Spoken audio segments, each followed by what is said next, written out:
Assalamualaikum warahmatullahi wabarakatuh. Bertemu lagi di mata kuliah manajemen event. Hari ini, pertemuan ini karena teman-teman di semester 3 berarti video rekaman. Sebelum kita mulai materi, saya mau mengingatkan teman-teman silahkan em, setelah menonton video ini, video rekaman materi kuliah, langsung dikerjakan kuis dan tugasnya. Karena saya tahu juga teman-teman tugas dan kuisnya dinanti-nanti lagi, kadang-kadang malah jadi lupa sama materinya, lupa sama tugas yang makin menumpuk dengan mata kuliah lain. Saya juga mau mengingatkan teman-teman, kita ada pertemuan setiap hari Rabu untuk mendiskusikan project event yang akan kita laksanakan maksimal di waktu review atau pertemuan ke-15 sebelum UAS. Di mana nanti untuk UASnya, saya sudah bocorkan dari awal, dari sekarang, bahwa yang dilaporkan atau yang diupload untuk UAS adalah laporan pertanggungjawaban event tersebut. Jadi teman-teman kalau misalnya em, eventnya masih banyak yang harus didiskusikan, silakan saya buka room untuk teman-teman berdiskusi di situ. Jika pun ia linknya berubah, nanti saya akan infokan lebih lanjut. Sekali lagi saya ingatkan ya, teman-teman yang belum mengerjakan kuis dan tugas untuk pertemuan 1 dan pertemuan 2, silahkan dikerjakan dulu. Videonya boleh di-pause dulu. Make sure itu udah dikerjakan. Oke? Baik. Sedikitnya saya sudah membahas tentang materi yang akan kita em, diskusikan hari ini. Sebentar. Mungkin teman-teman masih ingat materi yang sudah kita senggol sedikit pertemuan kedua kemarin. Dalam menentukan kegiatan, teman-teman harus melakukan STP. Itu adalah singkatan yang memudahkan teman-teman untuk melakukan, ini kepanjangannya ya, segmenting, targeting, positioning, atau STP. STP merupakan 3 rangkaian proses yang harus dilalui pada penetapan sebuah strategi bisnis. Dalam hal ini, kita berbicara sebuah event. Hal ini berlaku untuk berbagai bisnis masuk dalamnya penyelenggaraan event. Nah, kita bahas satu-satu ya. Yang pertama adalah segmenting, segmentasi. Segmenting merupakan tahapan paling awal dalam perumusan strategi. Proses mengkategorikan, mengklasifikasikan, menggolongkan semua target potensial produk yang akan dipasarkan, kemudian membagi pasar menjadi bagian-bagian berdasarkan pembeli dan kebutuhan, karakteristik atau perilakunya, dan lain sebagainya. Kita mulai praktekkan materi segmentasi ini. Sekarang teman-teman bisa membreakdown segmentasi ini yang bisa dipecah apa aja. Contoh yang paling mudah, kita pecah segmentasinya berdasarkan jenis kelamin. Ada laki-laki, ada perempuan. Pecah juga segmentasinya berdasarkan umur. Ada yang anak, remaja, dewasa, atau lanjut usia. Itu ada rentang umurnya mungkin ya. Berdasarkan pendidikan, SD, SMP, SMA, kuliah. Berdasarkan pekerjaan, pekerjaannya juga ya bisa diklasifikasikan ya. Sebaiknya sekarang kita ya diskusikan sesuatu yang mengerucut kepada kegiatan-kegiatan teman-teman. Atau nanti di akhir ada event yang akan teman-teman selenggarakan. Misalnya, jika teman-teman sudah ada pikiran untuk mengundang atau berpikiran bahwa audiens yang hadir mungkin adalah mahasiswa, kita harus mulai membedah segmentasi mahasiswa di dalamnya itu ada apa aja. Mungkin di dalamnya berbicara tentang mahasiswa internal Universitas Indonesia Membangun. Bisa dibagi menjadi setiap prodi contohnya. Nanti mungkin teman-teman bisa ambil datanya di pihak mahasiswaan mungkin ya, atau misalnya tanya-tanya prodi ilmu komunikasi itu ada berapa sih student body-nya atau jumlah mahasiswanya. Lalu em, psikologi ada berapa banyak, akuntansi, kalau di Jakarta ada sistem informasi dan sistem komputer gitu kan, ada SISK. Dan yang paling besar jumlah mahasiswanya itu di manajemen. Kalau misalnya untuk sekarang-sekarang ya. Lalu di situ bisa diklasifikasikan lagi berdasarkan demografis contohnya. Teman-teman bisa lihat kira-kira orang-orang yang kuliah di sini itu dari mana aja sih? Biasanya ke arah-arah selatan tuh kan. Banyak yang dari Bale Endah, Soreang, banyak yang daerah situ. Mungkin juga ada yang ke arah timur, ada yang di daerah Ranca Ekek mungkin, ada yang daerah Cibiru rumahnya, ataupun mungkin ada yang sekitar kampus gitu. Dan mungkin juga ternyata ada loh yang dari luar Bandung, bahkan luar pulau gitu kan. Nah, itu harus sedetail mungkin, sebisa mungkin teman-teman mengklasifikasikan atau mensegmentasikan yang mungkin ada di calon audiens event yang teman-teman akan adakan.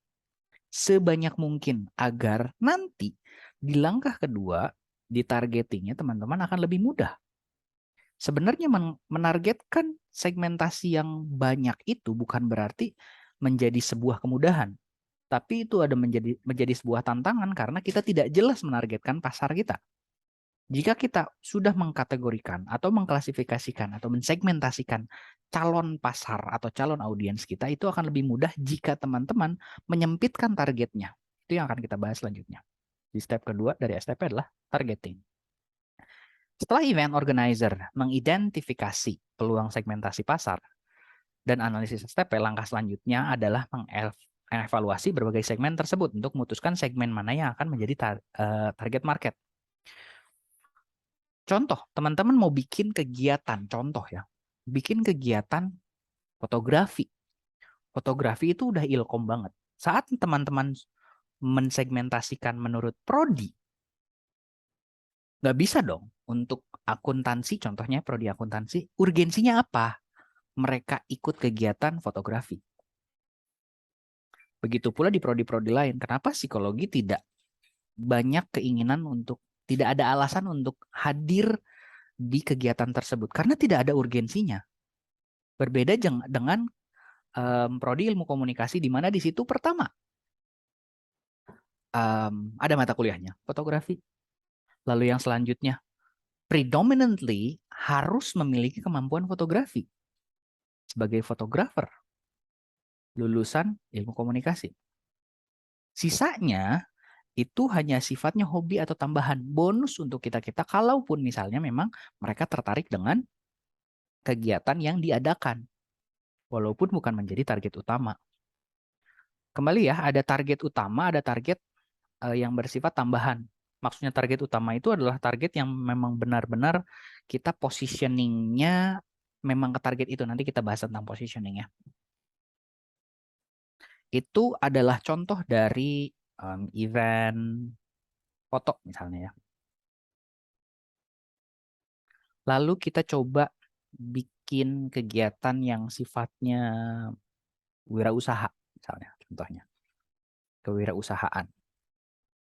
Kalau misalnya segmentasi dari teman-teman yang sudah tadi disegmentasikan, kira-kira wirausaha itu ada di mata kuliah mana? Ternyata wirausaha ada di semua mata kuliah pilihan. Berarti bisa nih, bisa masuk ke semua prodi. Tapi mana kira-kira yang urgensinya paling dekat atau paling kena dengan kegiatan-kegiatan wirausaha? Mungkin di prodi manajemen, karena mungkin ada mata kuliahnya yang concern ke situ. Mau bikin kegiatan, contohnya, sebentar. Mau bikin kegiatan yang contohnya seperti mengangkat mental health. Biasanya orang-orang yang concern di situ biasanya orang-orang psikologi mungkin ya. Nah, makanya penting kita menargetkan segmentasi kita, langkah selanjutnya ya setelah segmentasi, untuk kita menentukan target mana yang kita kejar. Bikin kegiatan yang bersifat mental health gitu ya. Biasanya kasus-kasus mental health itu tidak terjadi pada anak-anak. Biasanya ya, walaupun ada saja ya. Ataupun tidak terjadi pada generasi boomers gitu ya. Generasi boomers, generasi X, Y. Biasanya terjadinya di milenial dan Z mungkin ya. Yaitu juga sudah penentuan atau targeting terhadap segmentasi yang menyempit.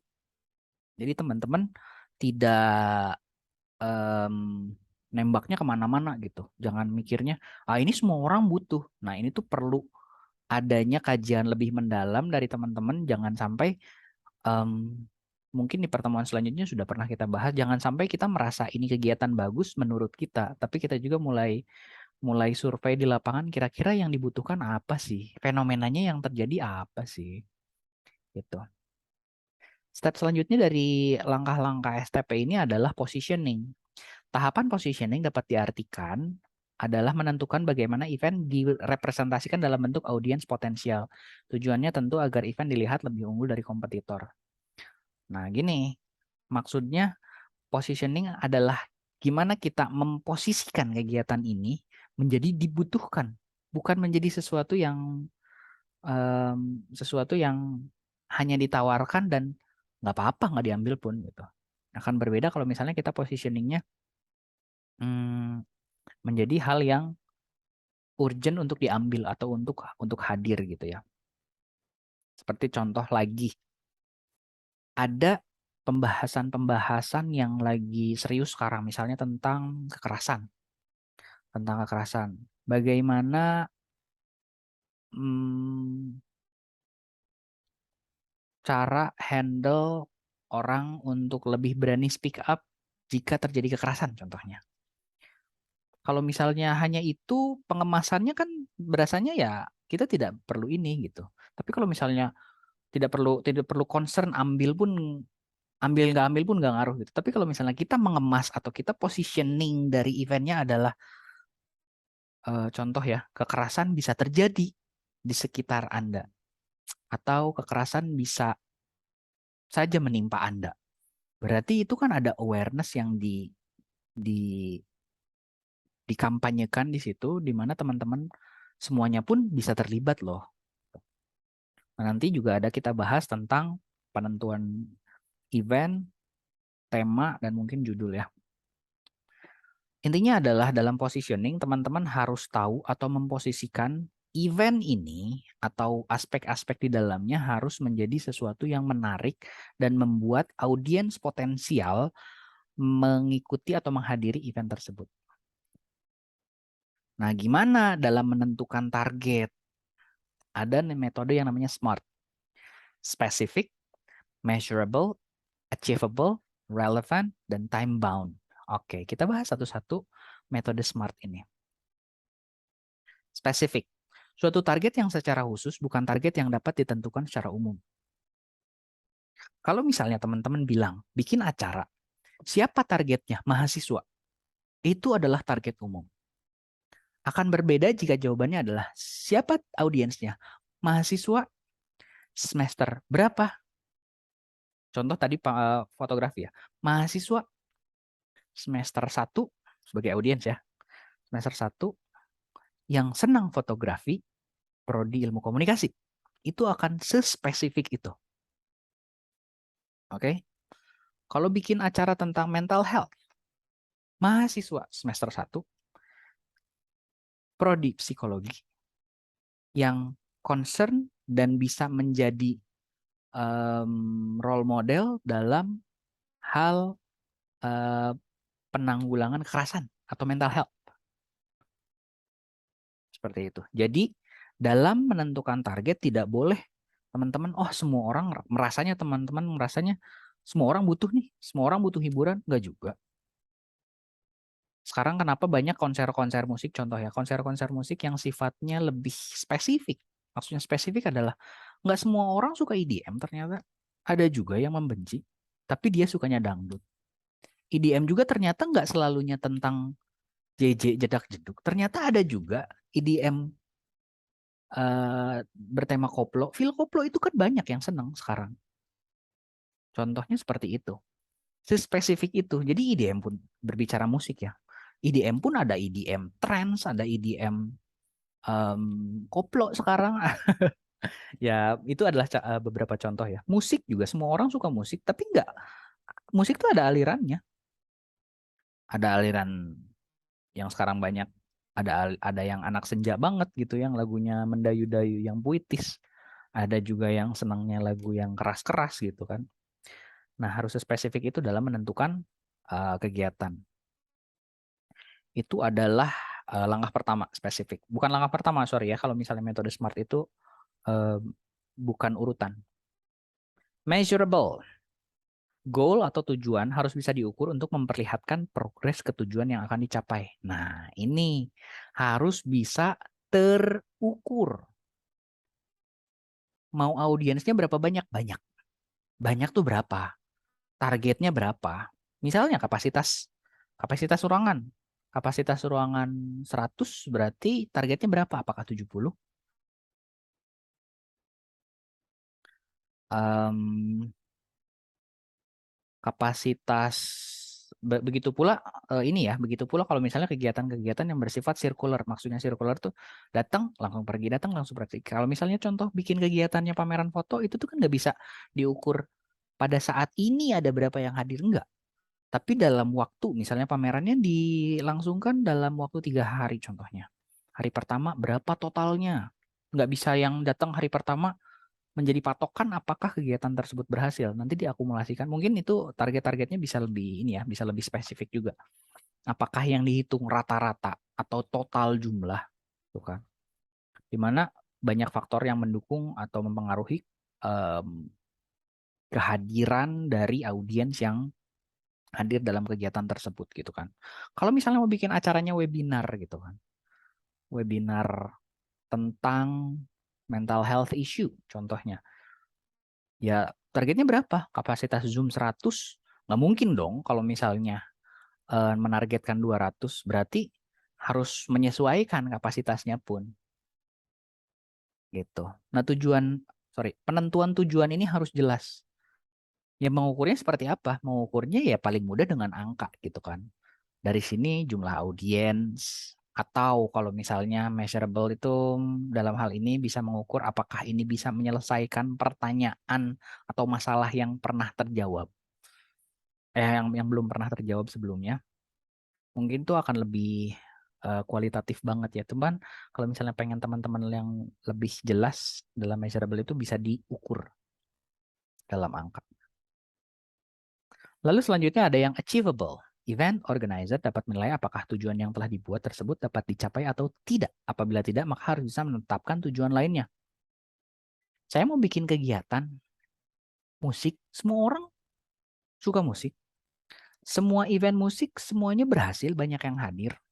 Saya mau ngadain di kampus.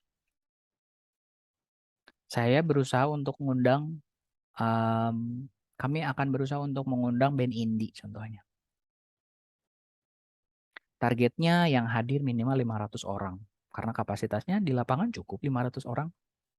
Pertanyaannya adalah, tidak hanya masalah target besar, tapi masalah perizinan, masalah em, masalah kemungkinan gagal gitu kan. Nah, faktor-faktor tersebut bisa menjadi pertimbangan teman-teman dalam mengadakan sebuah acara gitu. Jangan sampai kegiatan-kegiatan yang punya em, pengen menunjukkan bahwa teman-teman bisa mencapai target besar, tapi tidak masuk akal. Seperti contohnya seperti ini ya. Bikin kegiatan dengan target semua mahasiswa Universitas Indonesia Membangun hadir. Apakah mungkin? Yang pertama, kemungkinannya adalah tidak hadir karena adanya dua metode pembelajaran yang berbeda. Ada reguler pagi, ada reguler sore. Kenapa orang-orang ambil reguler sore? Karena paginya mungkin mereka punya kegiatan. Untuk anak-anak reguler pagi, jika diadakannya sore, mereka memilih pagi karena tidak mau pulang sore dan malam. Mungkin seperti itu. Dan ini adalah salah satu faktor yang menjadi pertimbangan dalam menentukan target audiens teman-teman. Harus achievable, harus mungkin untuk diraih. Nah, kembali ini relevan. Apakah target ini sesuai dengan kebutuhan dan target lainnya? Apakah targetnya sesuai dengan waktu yang tepat? Nah, berbicara kegiatan-kegiatan ini kan harus ini ya, harus relevan gitu. Misalnya, kita bikin kegiatan mahasiswa ya, ini ya berbicara mahasiswa ya. Dengan sponsor minuman keras contohnya. Minuman keras. Biasanya mereka uang untuk sponsornya gede. Tapi apakah ini relevan? Sama aja kayak bikin kegiatan yang bersifat agamis tapi sponsornya minuman keras. Ataupun kegiatan-kegiatan yang bersifat olahraga tapi satu sisi ini tuh sponsornya dari rokok misalnya ya. Tanpa menjatuhkan sponsor manapun tapi ada ketidakrelevanan dalam kegiatan tersebut gitu. Di mana semangatnya untuk sehat tapi sudah jelas bahwa hal-hal tersebut merugikan kesehatan. Banyaklah kegiatan-kegiatan yang seperti itu ya. Bahkan badminton pun disupport oleh sebuah brand besar rokok di mana itu pun menjadi polemik kan pada saat itu. Nah, mungkin itu juga bisa menjadi salah satu pertimbangan teman-teman dalam menentukan kegiatan, sponsor, tema harus relevan. Bikin kegiatan contoh yang bikin kegiatan yang sifatnya fotografi. Mungkin sponsor-sponsornya harus yang beririsan dengan fotografi. Walaupun tidak harus selalunya seperti itu ya. Aku bicara sponsor siapa aja, tapi faktor-faktor pendukung kegiatan itu ya sebisa mungkin relevan ya. Mungkin apakah bisa dari Canon contohnya ya, bisa dari Canon, bisa dari Nikon, bisa dari Sony gitu ya. Berbicara masalah event fotografi atau bisa dari studio-studio foto itu kan banyak di Bandung studio foto yang menjadi sponsor kegiatan tersebut. Itu relevan banget gitu. Sekarang kalau misalnya event makanan masih bisa masuk ya. Event sponsornya makanan atau misalnya ya karena kita di instansi pendidikan ya sebisa mungkin tidak menabrak hal-hal yang bersifat bahaya gitu. Karena udah jelas tidak boleh untuk kegiatan instansi pendidikan ya, tidak boleh ada sponsor dari rokok dan minuman keras. Ada juga time bound. Batas waktu ini yang realistis diperlukan agar dapat terfokus dan dapat mempersiapkan sumber dana yang diperlukan sedini mungkin. Nah, maksudnya time bound ini, jadi teman-teman harus, kenapa saya udah buka roomnya dari sekarang, minta teman-teman untuk mulai mempersiapkan, karena satu semester itu sebenarnya terlalu cepat untuk mempersiapkan sebuah event besar. Tapi target dari mata kuliah ini teman-teman udah tahu gimana caranya membangun event organizer dan mempersiapkan event. Walaupun nanti ujungnya kita bikin kegiatan yang sifatnya internal, tapi teman-teman udah tahu dalam mengorganisasikan sebuah event itu langkah-langkahnya seperti apa. Secara teori ya. Walaupun pada lapangannya teman-teman harus banyak yang dipelajari karena kemampuan negosiasi, kemampuan presentasi yang itu tuh memang terbangun seiring dengan banyaknya pengalaman teman-teman.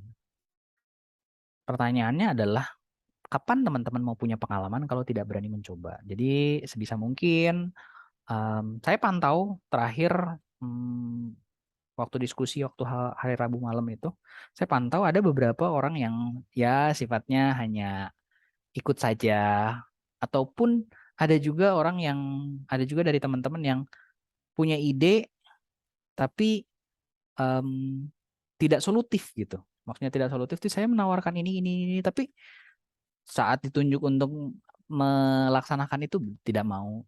Nah, teman-teman saya rasa teman-teman udah membagi tugasnya masing-masing karena itu juga sudah seharusnya di pertemuan sebelumnya sudah firm gitu teman-teman akan di posisi mana. Mulai saat ini teman-teman berdirinya atau sudut pandangnya harus sudah di divisi tersebut. Jadi kalau misalnya teman-teman boleh memberikan ide tentang acara atau seperti apa di marketing pun nanti kan semuanya terkait ya, operasional terus yang lain-lain juga akan terkait, tapi pembuat keputusan adalah kepala divisi tersebut. Jadi divisi operasional punya ide untuk konten, silahkan didiskusikan dengan divisi yang memegang konten, tapi keputusan-keputusan akhirnya tetap di kepala divisi kontennya. Tidak boleh akhirnya jadi menyeberang. Berbeda lagi kalau misalnya teman-teman jadi event manager ya, event manajernya ya mungkin harus bijak mana yang kira-kira bisa mengakomodir keinginan semua teman-teman gitu. Jadi semuanya win-win solution. Yang pasti adalah teman-teman punya target yang make sense. Saya tuh selalu bilang ya, kita berbicara targeting dulu sedikit. Kembali ke targeting. Dengan jumlah mahasiswa atau kita buatnya dengan jumlah tim event organizer sebanyak ini dalam ini kelas nih, kira-kira target yang make sense itu seperti apa? Nggak mungkin dong dari 27 mahasiswa sejauh ini, data di saya ada 27 ya, dari 27 mahasiswa sebagai event organizer menargetkan audiens 20, nggak mungkin dong. Itu tidak make sense. Teman-teman silahkan membuat target yang masuk akal dan tercapai. Itu adalah indikator dari penilaian yang akan saya berikan saat UAS nanti. Jadi teman-teman silahkan banyak diskusi lagi. Di luar hari Rabu, teman-teman kalau misalnya mau ada yang didiskusikan, silahkan. Tapi saya buka room hari Rabu, kalau misalnya mau ada juga, mau di lain hari, silahkan. Dan teman-teman yang lain, bagi teman-teman yang lain yang tidak bisa hadir hari Rabu, silahkan menghubungi teman-teman yang hadir karena berbagai alasan ya. Mau bagaimanapun, mata kuliah ini adalah mata kuliah project. Jangan hanya berpikir bahwa saya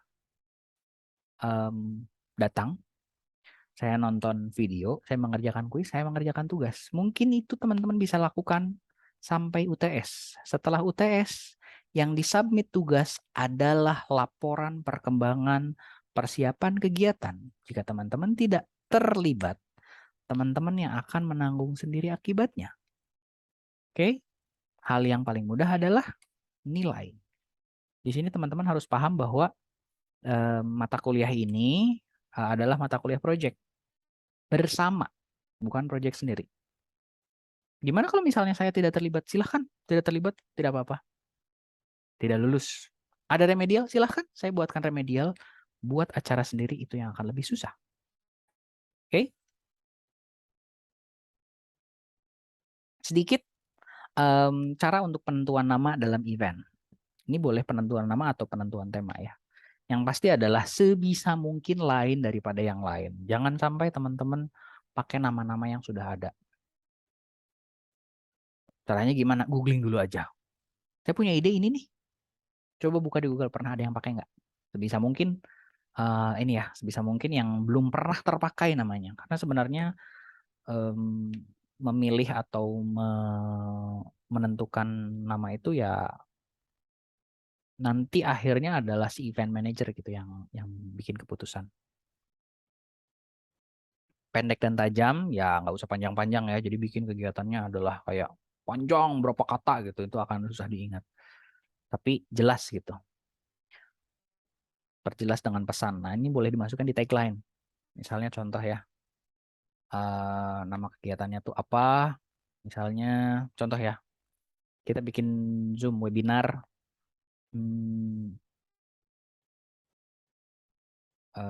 Contohnya kegiatannya adalah Ilkomfest misalnya ya, Inaba Ilkomfest. Nah, perjelas dengan pesan di tagline-nya Inaba Ilkomfest 2022 misalnya judulnya itu ya. Lalu pesannya adalah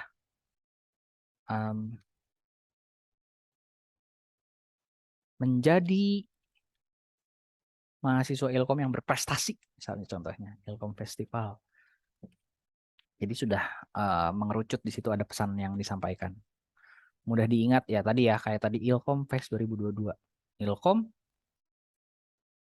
Inaba Ilkom itu udah identitas festival kegiatannya tahunnya 2022. Jadi itu udah mudah diingat. Jadi teman-teman jangan sampai bikin kegiatan yang riuh gitu. Maksudnya riuh dalam penentuan nama tuh susah nyebutinnya gitu kan. Kayak anak-anak zaman sekarang namanya susah-susah karena mungkin memang nama mereka sudah meninggalkan nama-nama tradisional kita. Baik. Mungkin untuk materi pertemuan 3 sampai sini dulu, teman-teman. Setelah menonton, silahkan kerjakan kuis dan tugasnya. Saya tidak berhenti, tidak akan lelah untuk mengingatkan teman-teman mengerjakan kuis dan tugas. Karena saya masih melihat sampai sekarang, saya membuat rekaman ini, banyak dari tugas yang belum disubmit. Entah teman-teman banyak kegiatan atau seperti apa, tapi itu adalah resiko teman-teman dan bentuk tanggung jawab teman-teman sebagai mahasiswa. Jangan sampai seperti kasus semester kemarin ada beberapa yang Riuhnya setelah UAS. Ada yang tidak mengerjakan tugas sama sekali. Mungkin di Ilkom saya bisa cepat handle ya, karena kita bisa eh, langsung di handle. Tapi teman-teman kalau misalnya mendapat dosen yang dari prodi lain, mungkin tidak semudah menemukan solusi kalau misalnya dosennya dari Ilkom lagi. Karena memang mata kuliah yang dari universitas itu biasanya dosennya terfokus di beberapa dosen aja, kayak saya ngajar di bahasa Inggris gitu kan. Oke. Sekali lagi saya ingatkan teman-teman silahkan kerjakan kuis dan tugasnya. Jangan sampai terlambat. Ini masih ada waktu untuk mengerjakan tugas yang pertemuan pertama. Mungkin masih ada waktu kalau misalnya teman-teman nonton video ini tepat waktu ya. Oke, sampai di sini dulu. Sampai di sini dulu. Kita akan ketemu lagi hari Rabu di Zoom. Saya buka Zoom-nya. Teman-teman silahkan diskusi. Saya tidak akan banyak mengatur, saya hanya mengarahkan. Dan sampai bertemu di pertemuan tatap muka pertemuan keempat manajemen event di kelas. Terima kasih. Sampai sini dulu. Assalamualaikum warahmatullahi wabarakatuh.